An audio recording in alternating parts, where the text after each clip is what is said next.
in the truest and most important sense, the people who will be meeting up in the Waldorf are the people who are in Afghanistan in the war against terrorism, because they represent the interests that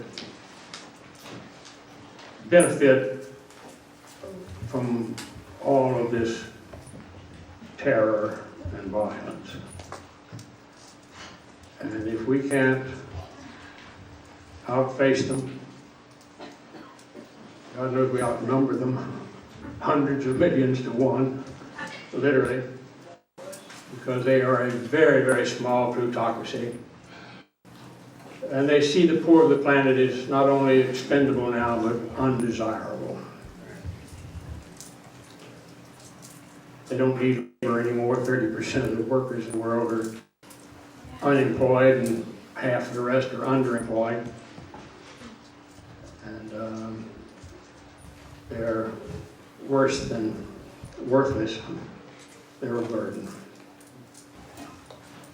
A man named Gabriel Abib and I were having lunch in Beirut. It was a time of utter chaos. I mean, Beirut at that time to me symbolized the final chaos of the species.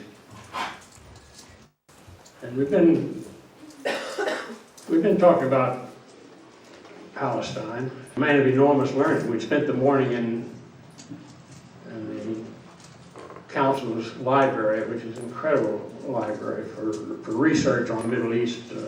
Nothing like it. It was destroyed 3-4 months later. And as we're eating and talking, all of a sudden there's a big explosion, and it shakes everything. And then there's automatic gunfire. We sit there and finish our soup, and in a while he says, "Who do you think are the most violent people that ever came to this unbearably violent part of the world?" My response was, "You live here, you're the scholar, you know, tell me." And the man who was a full-time employee of the organization and the director of the Middle East Council of Christian Churches said, without doubt, the Christian Crusaders. And now George Bush is trying to prove him right. We all need to recall constantly Martin Luther King's statement at the church over on the other side of town, and uptown or the ways. Exactly a year before he was murdered, in which he said, "The greatest purveyor of violence on earth is my own government." Throughout history, the great purveyors of terror are governments. What else? I mean, their terror so vastly exceeds what the United States government calls terror in its war on terrorism, is to make their definition meaningless and hardly notable. Today, the greatest purveyor of terrorism on earth is our own government. The threat of terror, the act of terror. Who has the nuclear arsenals? What's the meaning of a Trident II nuclear submarine? People say, I talk about it too much. We can never let it out of our mind. We've commissioned 20. We've got probably 15 out on the seas now. Any one of them can launch 24 missiles simultaneously while submerged. Each missile can contain up to 17 independently targeted, maneuverable nuclear warheads They can travel 7,000 nautical miles, which, if you fire them in opposite directions, is more than halfway around Mother Earth's ample waist. Which means you can target a hemisphere, half the globe, with one launch. It can carry 406 missiles within 300 feet of a predetermined target, we're told, because this machine was made as a first strike weapon to hit Soviet, because that's what we were thinking about, missiles before they could emerge from their silos. And each warhead can contain an explosive capacity 10 times greater than that incinerated Nagasaki Moonville. Now talk about terror. What is the meaning of building such an omnicidal weapon? We've heard our president say that Osama bin Laden has no conscience and no soul. What conscience or soul would ever permit the creation of such a monstrous weapon? And who could ever use it? Do you think it's a form of terror to send bombers day after day, night after night, over a country from one end to the other, and just bomb at will? If you just took the incidents of terror that we've inflicted almost daily on Iraq. Brian talked about 88,500 tons of bombs, 7.5 Hiroshimas. That was 110,000 aerial sorties, one every 30 seconds for 42 days. The terror sound of alien jets with bombs in their bays that may hit you was never out of the air. Constant. And since then, whenever we want to, we bomb again. We're making a bad habit of it. We'll just take former Yugoslavia and we'll bomb the daylights out of them for night lives for 69 days. The misery that we leave there endures for a long, long time. Afghanistan is a beautiful people. It's remarkably diverse people, which is, to me, redundant when you've already said they're beautiful, because our beauty is in our diversity. They have had what most folks would agree has been a pretty hard time for a pretty long time, a generation or two at the least. And they've never had a time as bad as they're having right now.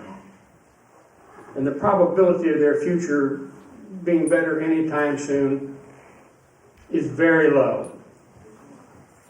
If you look at what this great democracy, as we call it, which is absolutely a plutocracy, to anyone who has any sensitivity about actuality whatsoever, you see that we have destroyed democratically elected government after democratically elected government by force. And what has followed, with the rarest exception, I don't think of any right offhand, I study this all the time, is misery, real misery. You go back to the Shah of Iran, 1953. And they have a democratically elected head of government named Mossadegh. And first, the racist assaults on the man. He had darker skin. A lot of Iranians do. Our Secretary of State, Dean Acheson, in his book, President of the Creation, makes absolutely slanderous, racist comments about Mossadegh. And who do we put on? The young Shah. And 25 years later, when he has absolutely tortured the people of that country for a quarter of a century, and is driven out by something we have to note, William Colby, one of our former, at the time, he's passed on now, heads of the CIA, said the greatest achievement of the CIA was the restoration of the Shah to the peacock throne. I mean, we claim we didn't like thrones all that much, and we threw George III out. But we come to like the peacock throne, and it was an incredible benefit for the U.S. economy. The Shah bought $27 billion worth of arms between 1972 and 1976. He financed 3 weapon systems that Congress wasn't going to permit to go forward simply by massive purchase orders that he guaranteed in those areas. He provided a regional distribution system for the American economy. He gave us a lookout on the soft underbelly, including the missile testing range for the former Soviet Union. He had a savak that infiltrated not only every nook and cranny in Iran, but every American campus in which there was an Iranian student. At that time, there were tens of thousands of Iranian students all over the United States. There were 50,000 in Southern California alone, college students. And most of them didn't learn anything because there wasn't anybody on the faculties that spoke Farsi, and their English wasn't good enough to pick up what was being taught. But that was not important. But there were Savak agents on all those campuses, watching them all the time. They had more tanks in Iran than the British Army. Absolute misery. Finally, the people couldn't take it anymore, and they took to the streets. It was thrilling to be able to march with 2 million people out on the streets of Tehran and other major cities, Assad, Esfahan, and Shiraz, home of Hafez, the great poet. And they shut the place down. That last year, 1977, they killed as many as he left in 78, early though. They killed as many as they dared. Over 30,000 easily. 2,000 Jolly Square on Friday in August. People wearing burial shrouds, expecting that they might be killed. And Huey helicopters from us with 50 caliber machine gun in an open bay, hovering out 100 feet over the crowd and shooting massive demonstration. We can move from Asia to Africa for a moment and remember a man named Patrice Lumumba, the first democratically chosen prime minister of a country that has so much potential and has had so much misery, now called the Democratic Republic of the Congo again. And what happened to Lumumba? He was killed. And who killed him? If you read the book by the station agent of the CIA, who was both in Brazzaville and Kinshasa, then called Leopoldville, a man named John Stockwell, a book entitled In Search of Enemies, will say the body of Patrice Lumumba was found in the trunk of a car in the custody of the CIA. And who was the worst tyrant in Africa? It's known too many. All surrogates for the people who will be meeting and the interests who will be meeting, because it's not the same people, up in the Waldorf. Mobutu, far more than Idi Amin and far longer than Idi Amin, knew how to really make a whole population suffer. And the poverty of the people got worse and worse. And he's now recognized, I think, as the greatest terrorist of Africa since the beginning of the colonial period. You come to the Western Hemisphere, and in the north, chronologically, you ought to look at Guatemala first, a country that's 70% indigenous. I love that. That is so important to everyone. Those people were living, 70% of that country is indigenous. At that time they had more than 30 languages, not dialects, languages. They needed a translator to talk to each other. And they were overwhelmingly culturally pristine. And they had a democratically elected government. Arbenz was the head of it. and Eisenhower, who told us about the military-industrial complex. We never paid much attention. I'm not sure he was serious. Sent U.S. troops in, not many, didn't take many. It really never does when you have all the firepower. And overthrew our bends, and there's been triage against the indigenous people of Guatemala ever since, to this day. The languages are down about 10. And the corruption of the cultures is pervasive. Culture side's the worst thing that's happening internationally, and they go fast. And you don't get them back. I mean, you can read about them in some anthropology class or something, it ain't the same. Because it's authenticity and it's reality and it's integral part of your own perspective, and genes is gone. Look at Chile. We gave him a real prize there. For Salvador Allende, a medical doctor, who before we realized it could be done except in the Cuba experiment at that time even, had the vision of universal health care, free for everybody. And he was carrying it out. We defeated him in an election a couple of times, and finally he overcame and got elected, and we defeated him then with bullets.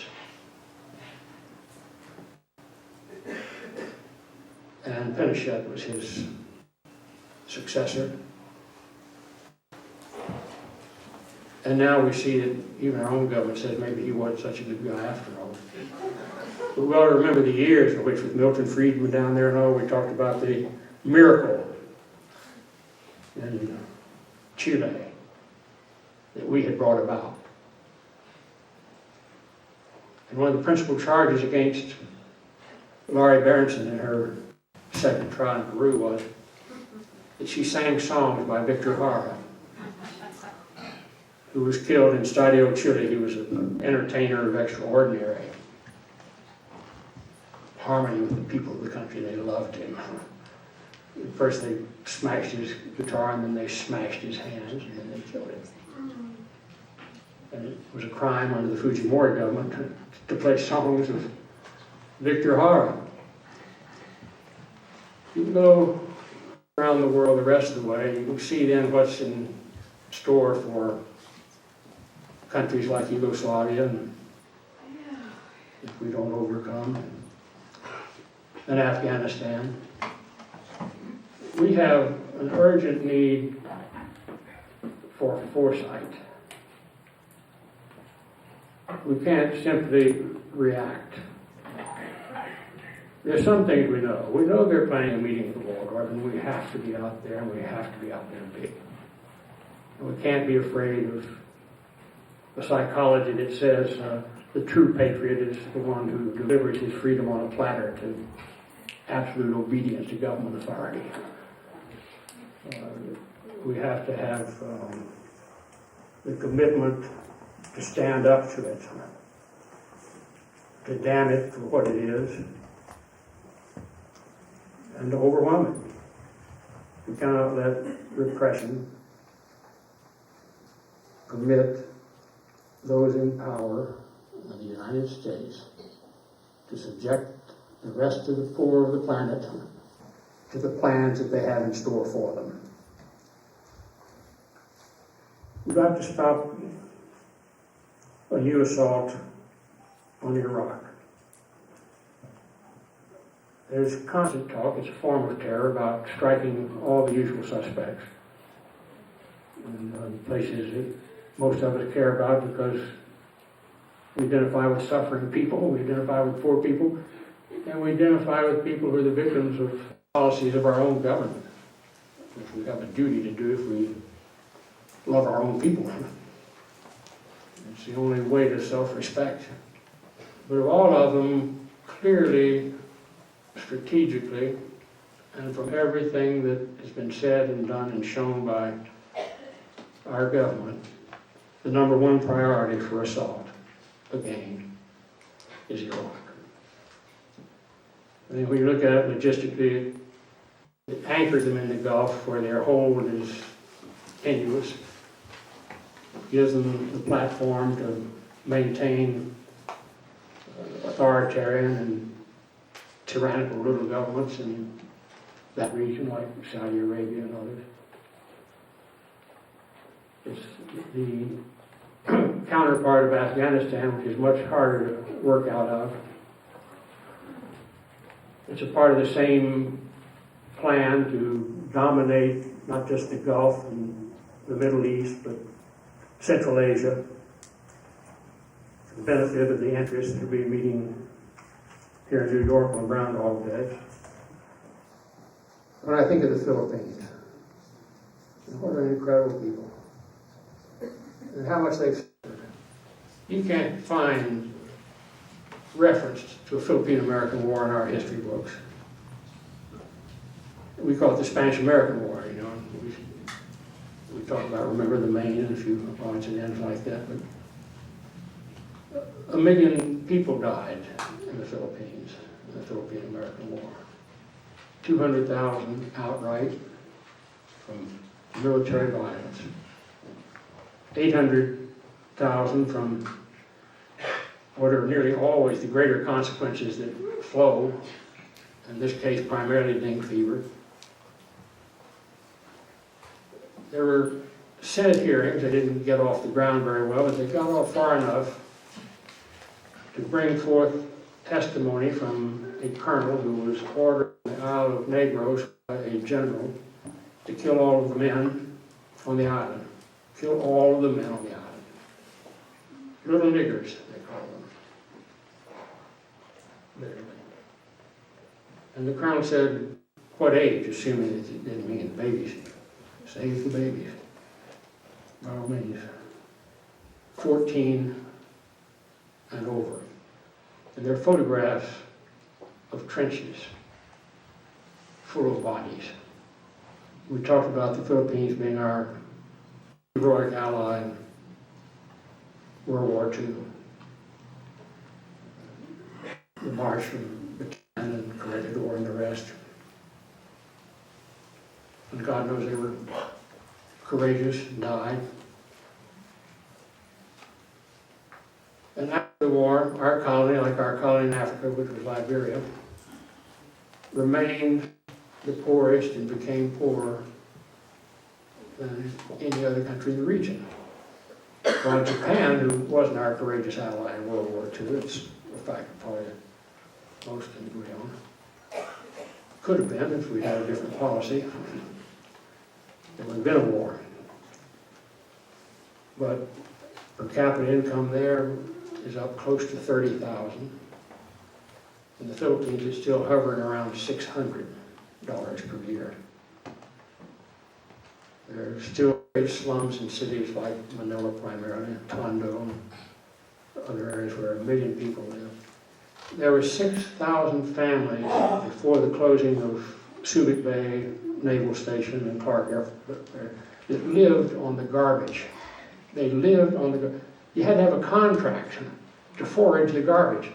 And you fought for those contracts because it was very privileged estate in the Philippines to have one of the contracts that enabled you to forage in the garbage of an Army and Navy base there. And you made a pretty good living out of it. And you had enough to eat.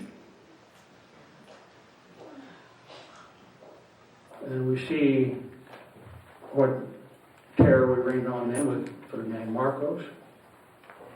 And watch those people in all their poverty rise up and oust him non-violently. I spent a lot of time, and I watched people, particularly Corazon Aquino, who was not part of it really, but she was a woman of good heart, was running, and there'd be 150, 200,000 people out in the broiling sun for 6 hours waiting for her to come, chanting, Corey, Corey, Corey. And finally, the military realized, you got to find a better way. You can't kill all the people. And Marcos had to leave. The American people need to unite to end the terrorism of their own government and to end war, to demilitarize this society, to destroy the weapons that we have created and beat them into plowshares or something that is better for people than incineration. We have to overcome the anesthetist that we've been placed in, which is our greatest enemy, really. It's, for many, it's a concern about economic matters, which you have to be. But economically, overwhelmingly, except for about 30 million of us, we're far better off than the rest of the world. And you have to make some sacrifices.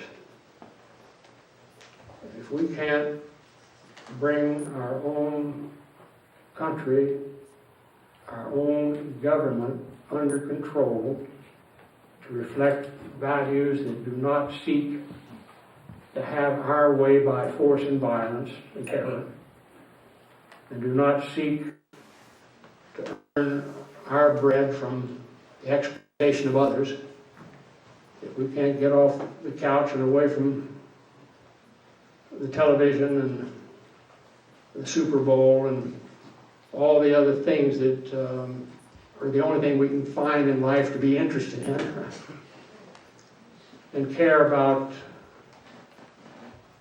moral issues, and care about our responsibility for the acts of our government, and turn it around, then we will bear our share of responsibility for the terror that our government inflicts on people all over the world every day. So let's stand up and march and sing.